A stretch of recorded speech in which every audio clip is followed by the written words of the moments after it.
Bom dia, igreja. A paz de nosso Senhor, Salvador Jesus Cristo. Nossa escola bíblica dominical online. A nossa lição nessa revista Práticas Bíblicas. A lição de hoje, a igreja e o ministério do acolhimento. Um ministério talvez pouco divulgado e, consequentemente, pouco usado, muitas vezes, na igreja. O autor nos começa convidando com a leitura no Evangelho segundo Lucas, capítulo 9, versículos de 10 a 11.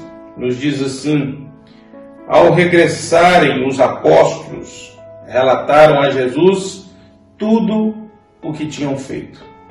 Ele, levando-os consigo, retirou-se à parte para uma cidade chamada Betsaída. Mas as multidões souberam disso e o seguiram. Acolhendo-as, Jesus lhes falava a respeito do reino de Deus e socorria os que tinham necessidade de cura. Então o autor começa nos dizendo que a Bíblia nos ensina que quando os discípulos narraram para Jesus tudo o que tinham feito, somos levados a entender pelo comportamento de Jesus que, embora Lucas diz tudo que eles tinham feito, ficou algo sem fazer. E agora Jesus está ensinando para eles algo importante também que precisa ser feito. A multidão o procura, ele os acolhe, lhes ensina e atende às suas necessidades. Então é justamente muitas vezes o que o autor diz, a tendência contrária nossa na igreja chamada cristã. Muitas vezes nós queremos primeiro ensinar, se o resultado for positivo, nós damos o acolhimento da igreja. E é sobre isso que o autor quer nos ensinar. E é sobre isso que ele nos chama a meditar nessa manhã. Essa inversão do processo ministerial que Jesus ensinou. E que muitas vezes a igreja entende até que está correta, fazendo a coisa da forma errada. Primeiro tópico que ele diz é acolhendo os que sofrem. E o texto é Mateus, capítulo 14, verso 14. E Jesus saindo, viu uma grande multidão e, possuído de íntima compaixão para com ela, curou os seus enfermos. O autor diz na revista assim: compaixão é o sentimento de piedade que faz com que nós criemos simpatia pelo estado de tragédia do outro. Mas se nós formos entender bem, o autor diz assim, e é essa empatia com o estado essa simpatia pelo estado de miséria do outro, é que brota em nós a reação ou impulso que nós chamamos espiritual, que nos comove e nos convida a agir de forma altruísta em favor do outro que está sofrendo. Mateus capítulo 11, verso 28, Jesus diz assim: vinde a mim todos os que estáis cansados e oprimidos, e eu vos aliviarei. Então o autor da revista diz assim: para a igreja incipiente, para a igreja iniciante, Jesus convidou essas pessoas para fazerem parte dela. Os cansados, os oprimidos, os que precisavam de alívio. E às vezes a gente se esquece disso. E aí o autor diz: é estranho que há momentos em que as pessoas são simpáticas ao sofrimento de quem está distante, do outro lado do mundo, e passam sem preocupação com alguém que está caído bem próximo de si. E é verdade, a gente vê alguma matéria, olha, um terremoto no Haiti, olha, uma erupção, um tsunami. Me lembro, as pessoas se mobilizaram. É lindo e é maravilhoso. Não está errado. Mas nós conseguimos sair de casa, passar na porta e ver alguém na calçada num estado deplorável e simplesmente passamos. E é isso que o autor está falando. Que estado de misericórdia é esse? Que compaixão é essa que manifesta de forma tão adversa? Lucas 7, de 12 a 13 ainda, o autor diz: E quando chegou perto da porta da cidade, eis que levavam um defunto, filho único de sua mãe, que era viúva. E com ela ia uma grande multidão na cidade. E vendo-a, o Senhor moveu-se de íntima compaixão por ela e disse-lhe: Não chores. Então o autor nos chama para uma outra situação de compaixão. Aqui agora já não é necessidade física, não é enfermidade, mas é uma compaixão no momento de perda de alguém. E a gente às vezes esquece de acolher essas pessoas que vivenciam uma perda, um luto. E isso pode ser desde o emprego, de um ente querido, de um membro, de muitas situações que hoje a psicologia chama de luto, que são perdas, são separações abruptas e que as pessoas precisam de acolhimento. A igreja deve se sensibilizar com essas pessoas. Não é frescura, não é chilique. A gente precisa sentir isso. E aí o autor diz assim, na aplicação para a sua vida desse primeiro tópico: a Bíblia nos apresenta Cristo acolhendo pessoas em sofrimento e tristeza. Ele acolheu e depois ensinou a quem acolheu. Aí ele faz a pergunta: você é um cristão? E naturalmente nós vamos responder sim. Aí ele diz: quem você tem acolhido? Eu tenho experimentado e praticado essa sugestão do autor e eu tenho visto que realmente ela funciona. Antes da gente chegar ensinando, entregando, falando: olha, Jesus te ama, você tem que ir para a igreja, a gente acolhe a pessoa com um copo de água. A gente acolhe a pessoa dando atenção. Às vezes a pessoa quer um pouco de comida. Às vezes você ajuda a pessoa a carregar alguma coisa, oferece, está no supermercado, está numa padaria, pergunta: você quer um café? Eu posso te ajudar? E essas pessoas, elas vão se tornando acessíveis, elas vão se tornando maleáveis, porque elas se sentiram acolhidas e elas se abrem para serem ensinadas. E na medida que elas se abrem para serem ensinadas, elas recebem com gratidão isso. Nós começamos acolhendo um rapaz na porta da nossa casa, e com o tempo nós começamos a falar de Jesus, e com o tempo ele falou que ele conhecia o Evangelho, e com o tempo ele confessou que era um dependente químico que precisava de ajuda, e por fim nós demos uma mão para ele chegar no centro de recuperação. Então veja como que a coisa funciona na prática, dentro do que o autor está nos ensinando nessa manhã. O segundo tópico que o autor nos chama a meditar nessa manhã é a necessidade de acolhermos os famintos. E muitas vezes nós pensamos assim: a igreja distribuindo cesta básica. Mas esse é um chamado ministerial dos cristãos. Não é a igreja local só. Mesmo porque ela não dá conta de fazer isso sozinho. A gente precisa de despertar para isso. Mateus 15, 32. E Jesus, chamando os seus discípulos, disse: tenho compaixão da multidão, porque já está comigo há 3 dias, e não tenho o que comer, e não quero despedi-la em jejum, para que não desfaleça pelo caminho. Jesus está dizendo isso aqui em Mateus capítulo 15. E às vezes a gente se perde um pouco, mas ele já demonstrou isso em Mateus capítulo 14. No verso de 14 a 15, olha aqui. E Jesus saindo, viu uma grande multidão. E possuído de íntima compaixão para com ela, curou seus enfermos. E sendo chegada a tarde, os seus discípulos aproximaram-se dele, dizendo: o lugar é deserto, a hora já é avançada, despede a multidão para que vão pelas aldeias e comprem comida para si. Foi a primeira multiplicação. Então o que Jesus está ensinando para os seus discípulos? Não é dispensar as pessoas, não é se livrar das pessoas, é acolher.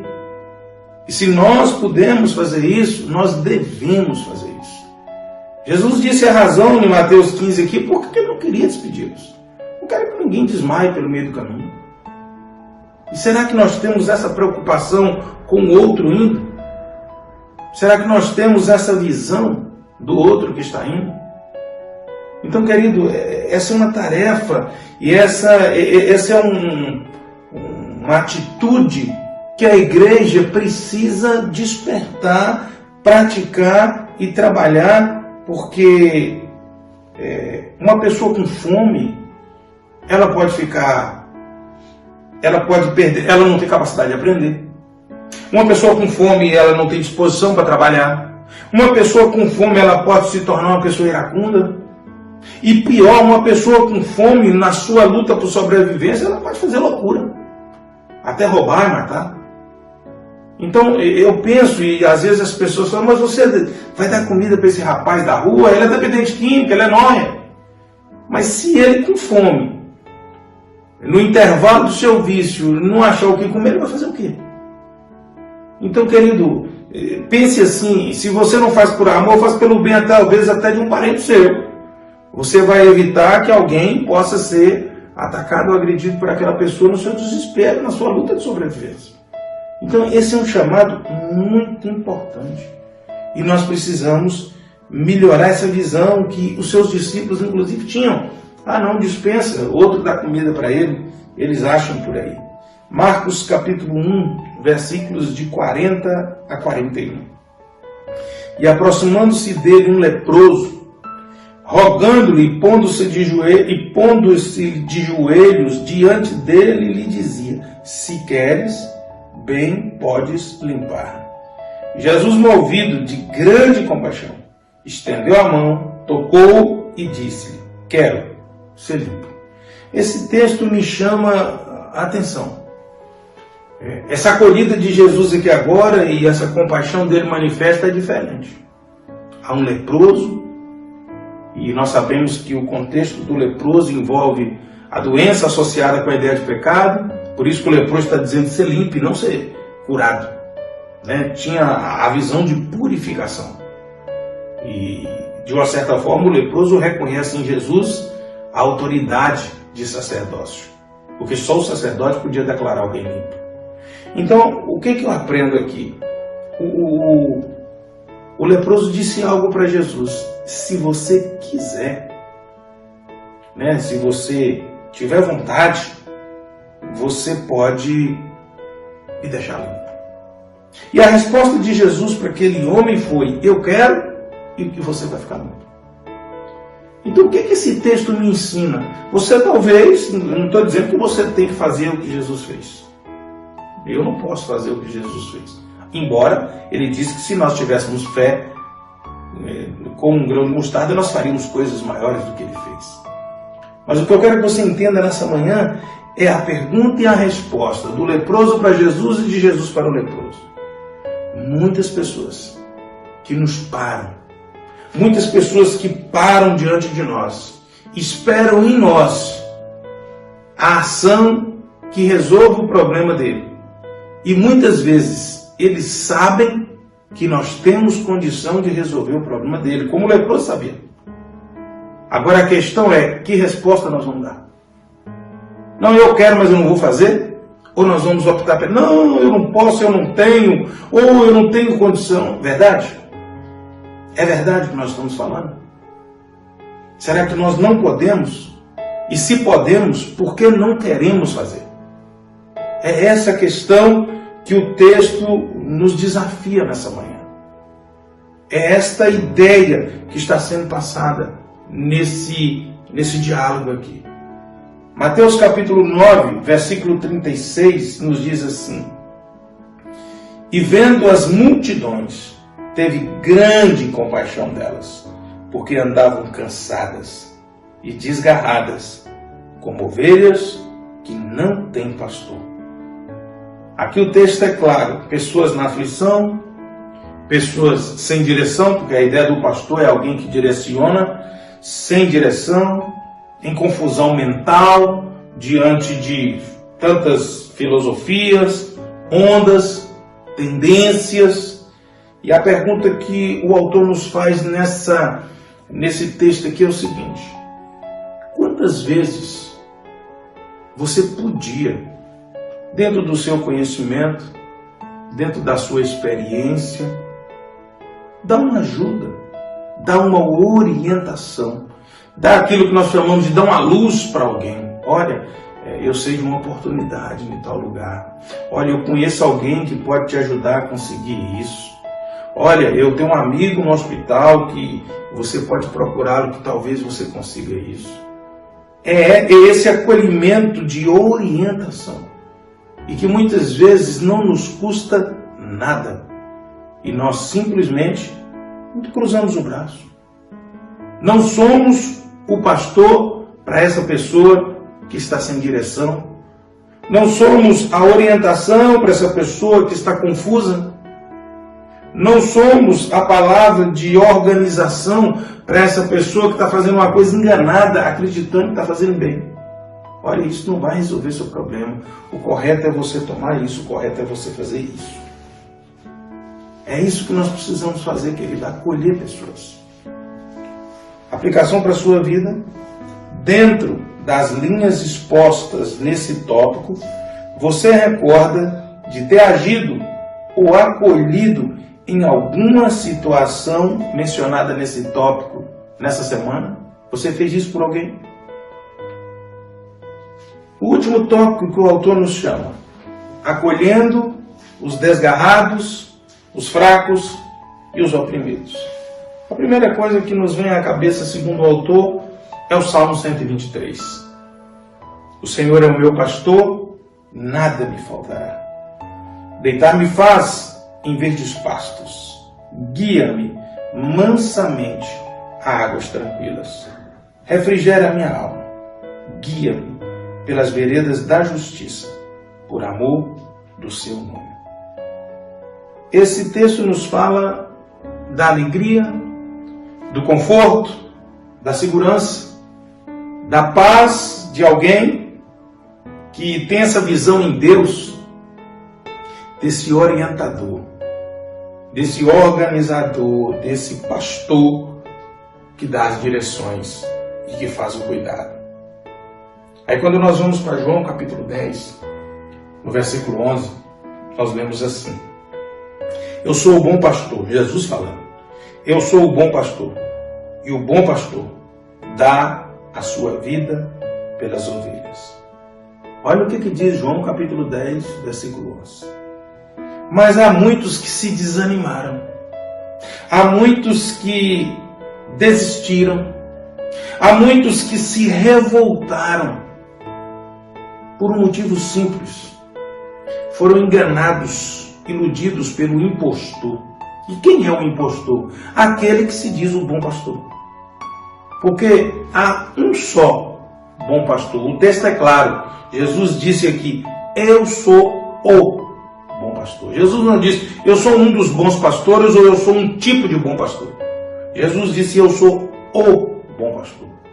E a marca dele, o bom pastor, é que ele daria e deu a sua vida pelo rebanho. Aí começam a aparecer alguns falsos Cristo. E aí o texto é claro já no verso 12. Eu li o verso 11, olha o verso 12. Mas o mercenário, o que age por recompensa e que não é o pastor, de quem não são as ovelhas. Olha, duas coisas importantes.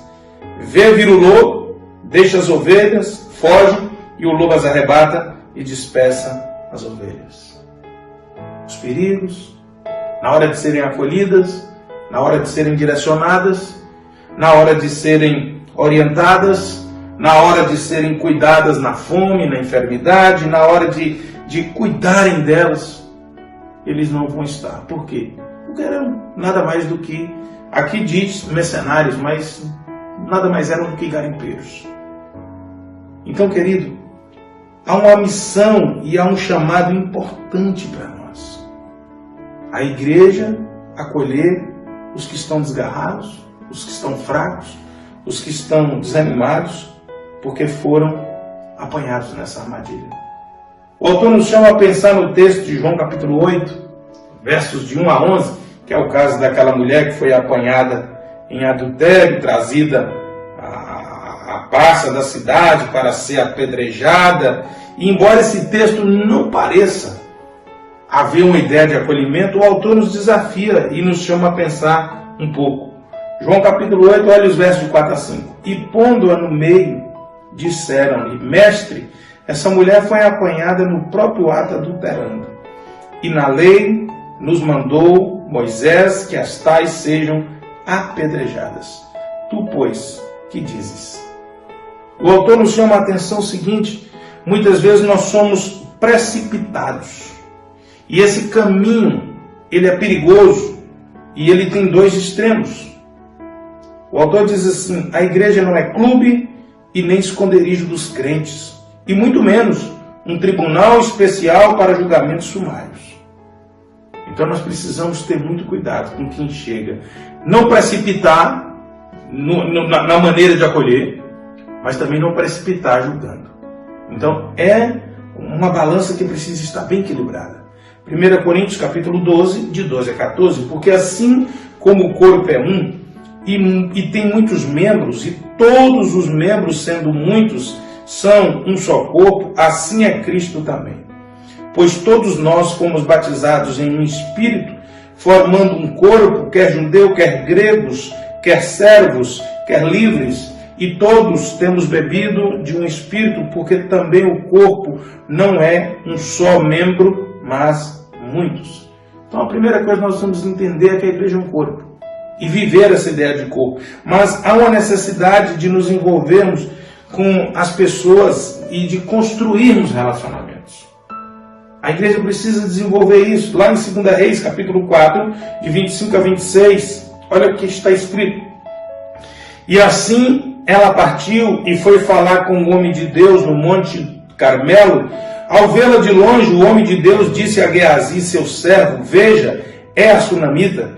Corre ao seu encontro e pergunte a ela: vai tudo bem com você, com seu marido, com o menino? Ela respondeu: vai tudo bem. Então o que esse texto nos ensina? Eliseu está ensinando o seu moço o ministério e o princípio do acolhimento. Nós encontramos com as pessoas e muitas vezes nós nem perguntamos como elas estão.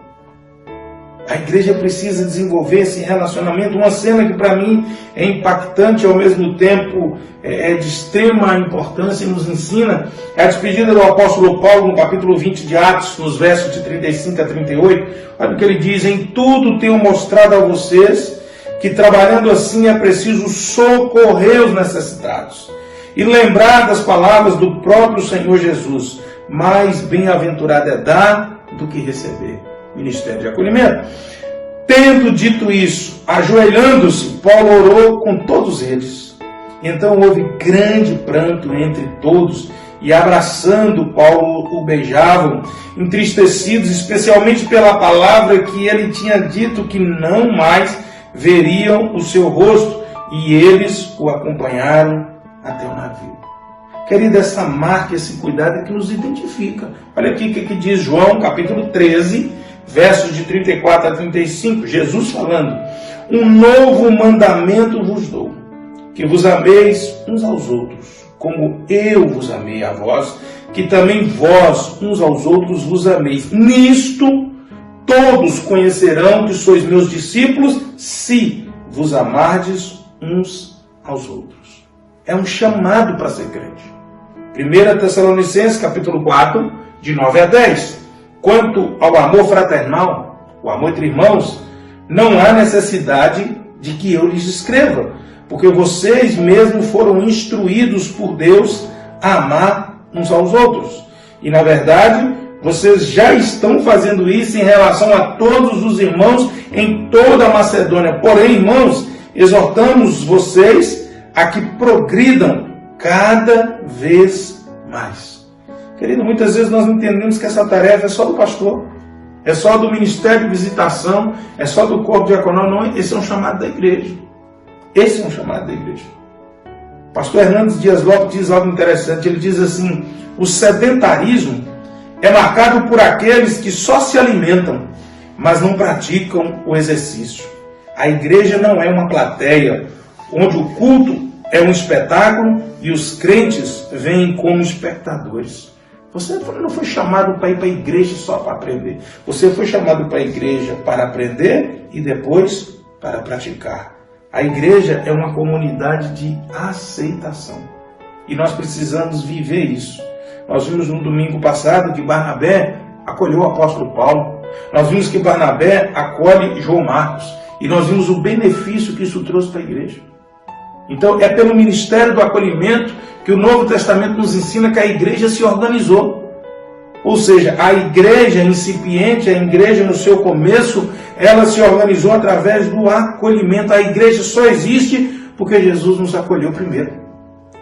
E terminando, o autor diz assim, na sua nota, o acolhimento não é convivência com o pecado. O desafio é acolher e ensinar sobre Cristo e seu poder que liberta. A igreja não foi chamada para amontoar os pecadores só. Ah, nós vamos acolher aquele que faz isso, faz aquilo. Sim, nós vamos acolher, mas nós vamos ensiná-los a respeito da mensagem que liberta e que salva. Esse é o papel da igreja. Que Deus te abençoe nessa manhã, que você exerça esse ministério com amor, com dedicação e cada vez mais, porque o chamado aqui na carta é para que esse amor e esse acolhimento cresça. Que Deus abençoe sua vida. Em nome de Jesus, pratique e nos encontramos pela fé, em nome de Jesus, logo mais no culto. Fica com o Senhor, bom domingo e até lá, se Deus quiser.